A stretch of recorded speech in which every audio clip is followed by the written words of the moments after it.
Doctor સાહેબનું તો કહેવું છે કે આ ઘણું અસર કરતું હોય છે મગજને. તમે મોબાઈલમાં ગેમ રમો છો, ફેસબુકમાં એકાઉન્ટ છે તમારું, શું કરતા હો છો? મોબાઈલનો ઉપયોગ તમારો શું છે?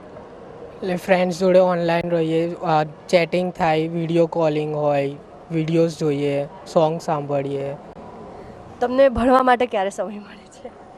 એટલે હવે મોબાઈલમાંથી અમુક ટાઈમે ફ્રી થાય, એટલે આમ ફ્રી હોઈએ ત્યારે 20 થાય તો ભણી લઈએ. ડૉક્ટર સર, આ વિદ્યાર્થીનું તો કહેવું છે કે ટાઈમ મળે ત્યારે ભણી લઈએ છે, મોબાઈલમાંથી ટાઈમ મળે ત્યારે. શું કહેવા માંગશો? હવે બહુ મજાની વાત કરીશ કે વિદ્યાર્થીઓ અત્યારે બિનજીવિત વસ્તુઓ જોડે કેટલો સમય વિતાવે છે અને નૈસર્ગિક કુદરત સાથે, પોતાના મા બાપ સાથે, પોતાના મિત્રો જોડે, જેવી રીતે આપણે બે વાતચીત કરી રહ્યા છે, એવો કેટલા સમય બેઠા તું વાત કરશ તારા મિત્રો જોડે, જે ફેસ ટુ ફેસ, જેને સામસામી મા બાપ જોડે સામસામી, એ કરવાનો સમય તું ક્યાંથી કાઢું છું? એટલે રાત્રે ફેમિલી મેમ્બર્સ ભેગા થઈએ ત્યારે અમુક વાર વાતચીત થાય. અમુક વાર એટલે કેટલી વાર મહિનામાં? એટલે હું નોર્મલી રોજે ભેગા થાય, પણ આમ મોબાઈલમાં હોય. બધાના હાથમાં મોબાઈલ તો હોય જ. હા, જમવા બેસો તારે મોબાઈલ તો બધાના હાથમાં હોય જ, એટલે બધાનું ધ્યાન ક્યાં હોય? હું ટીવી જોતો હોઉં કે મા બાપ જોડે વાત કરતો હોય, પણ મારું ચાલતું કોની જોડે હોય? ફ્રેન્ડ્સ જોડે. તો પછી આપણે જે જીવનમાં, વાસ્તવિક જીવનમાં જે જીવવાનું છે એનાથી વર્ચ્યુઅલ દુનિયામાં જતા રહ્યા. કારણ કે વાસ્તવિક જીવનમાં મા બાપ જોડે જે સંબંધો કેળવવાના, જે બોન્ડ ક્રિએટ કરવાનું, મા બાપ આપણને સાંભળે, આપણે મા બાપ, એટલે સાંભળવાની કલા જ ભૂલી જવાની છે, વાતચીત કરવાની કલા જ ભૂલી જવાની છે. શું આવા સમાજનું આપણે નિર્માણ કરવાનું છે? તમારા લોકોએ અમારી દેખરેખ રાખવાની છે. તો તમને વાતચીત કરતા ના આવડે, લાગણીઓ સમજતા ના આવડે, બોડી લેંગ્વેજ સમજતા ના આવડે, તો આ તો વર્ચ્યુઅલ દુનિયામાં તમે વધારે જીવો છો. ડૉક્ટર સાહેબે બહુ સાચી વાત કીધી કે પાસે બેઠેલાનું આપણને ધ્યાન નથી હોતું અને દૂર બેઠેલામાં આપણે ખોવાયેલા હોઈએ છીએ. તમે ખરેખર જે મોબાઈલમાં જે ખર્ચો આવે છે, મહિનાનો આશરે તમારો કેટલો ખર્ચો હોય છે? એટલે 300 રૂપીસ થતું હશે મહિનાનું નેટ માટે.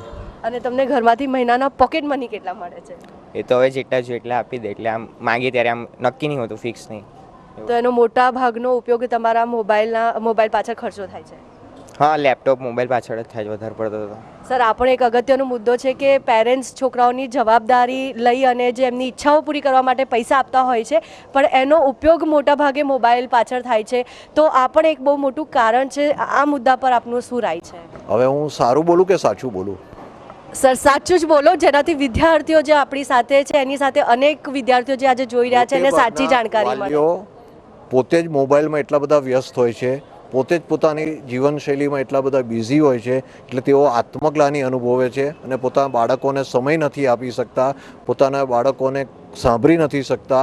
એટલે આત્મગ્લાનિમાંથી દૂર થવા માટે મોં માગ્યા પૈસા, અને નાનું બાળક હોય તો પજવતું એટલે ટેબ્લેટ લઈને બેસી જા. જો વચ્ચે કંઈ મા બાપનો ઝઘડો ચાલતો હોય અને વચ્ચે ઇન્ટરફિયર કે મમ્મી તું તારા ઇન્ટરનેટ પર તું આ જોઈ લે ને, એટલે આ રીતે બાળકોને પોતાના તરફથી ધ્યાન ના આપી શકવાની, પોતાની અસક્ષમતાને છુપાવવા માટે અને પોતાની આત્મગ્લાનિ દૂર કરવા માટે જરૂરત કરતાં વધારે ટેકનોલોજીના સાધનો, જરૂરત કરતાં વધારે પૈસા આપી અને પોતાનું કર્તવ્ય એમણે નિભાવી દીધું છે એમ સમજે છે.